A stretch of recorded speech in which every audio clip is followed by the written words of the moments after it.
modalities of material being capable of being I'm going to put the whole thing on. The whole thing. That way I'll know. All right. This is called candled, lanterned, and across the table from the untidable. There is a power to annul the silence with which universal consciousness has built upon the dry land of passing times, maturity, and civilization, a way in which the descriptive gathering of words from the elements of immaterial in or abstract conscious concepts divide, as would a recreator of the same world's sciences and arts, this same dry land from water, air, and to a lesser and yet much greater degree, the momentary nature of fire and its multitudinous levels of strength, as well as its innate ability to transmute one form of matter into that of another. The power of the sentence structure to take ontology's universal study of being and to what is best described to be the microcosmic encapsulation of language itself, predicate through ontology's mere abbreviation therewith the subject and or proposition referred to, but without the elements of time and especially divided place that are the parentage of what our senses perceive, we would not know distance to be in actuality our closest connection to whatever is nearest our reach. It is an absolute actuality that prototype, while being to us the singularism of whatever object we duplicate from that particular object's definition, can never, by the human train of thought, be visualized in its original definition's singularity of purpose. Is ontology both the parent and at once the child of prototype? Nothing we create through definition can be visualized if all our gathered senses perceive that particular object without a single variation from that object's intended usage. What does a chair, table, or instrument of travel look like if all its varied nuances are abstracted from the differentiations? What is a chair beside an object we create to sit in? It is in actuality not what defines its being, but instead everything that isolates one or more particulars of its universally applied prototype.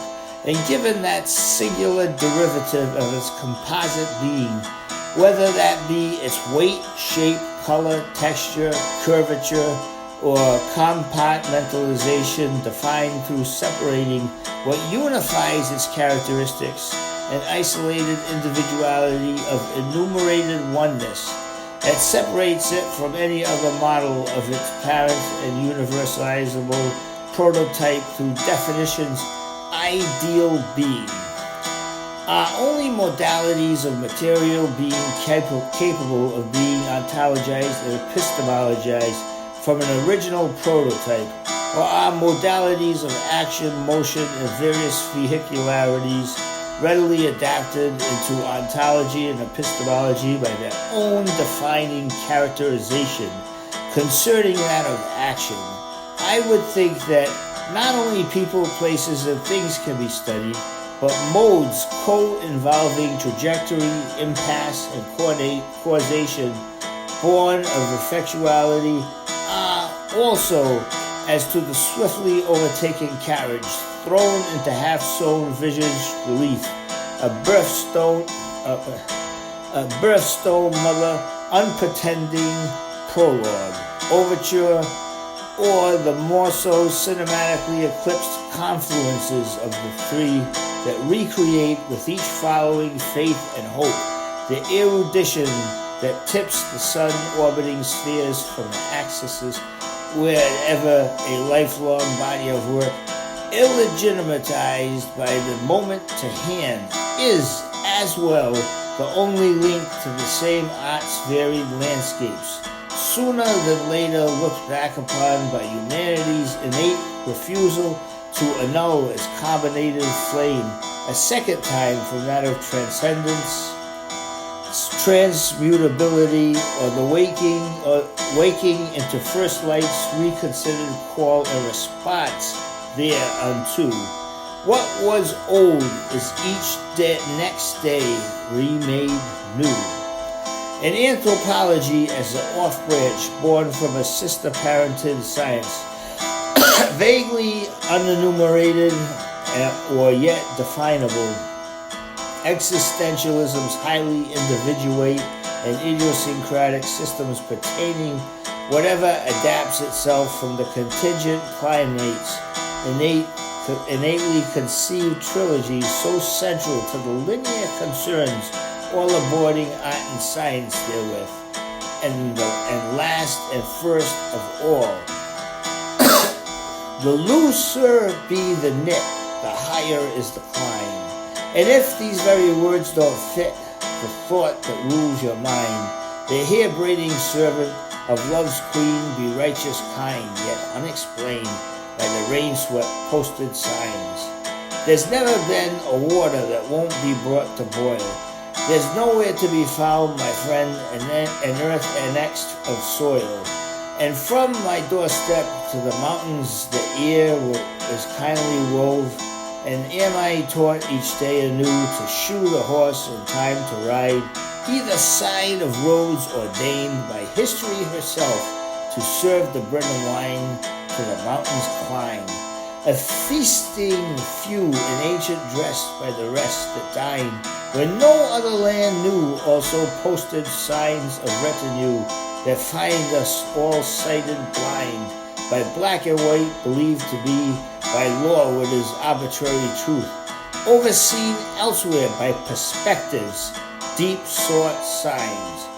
The farther westlands were dry as dry can be, and through the weave that gave to fate the mountain-footed links, did you see and hear the time draw near, the very future that was as well your past, the multitudes of choirs singing repast, that redefine the first as last, anthropomorphologize where others more so pass the gates of freedom and quiet lines, measured of line and circle, thinly fine and fretted strings attuned to otherworldly acousticality of liberty, where even angel wings above the trees opine.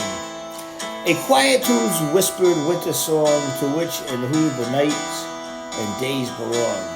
When incense burns with a quietude that listens to the rain, and joyous streets of life recalled purpose having cast aside her heart's humming wheels to Boston or to D.C. bound.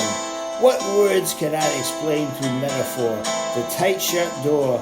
No more does mercy, justice juxtapose those that climb a sense by man or woman claim to second cousin sunlights infinitely magnified now and then 12 stationed by faith's doors and gates that invite the rain-swept fields forth to march the way into my beating heart therewith, set apart and return toward the third strum's chord. As the many and the few in twos and threes all aboard the rails north and south traversing, wherever time and place exchange procurse and inexact there and from what destiny dignifies, address detours all the more what life becomes in the hearing of its drums.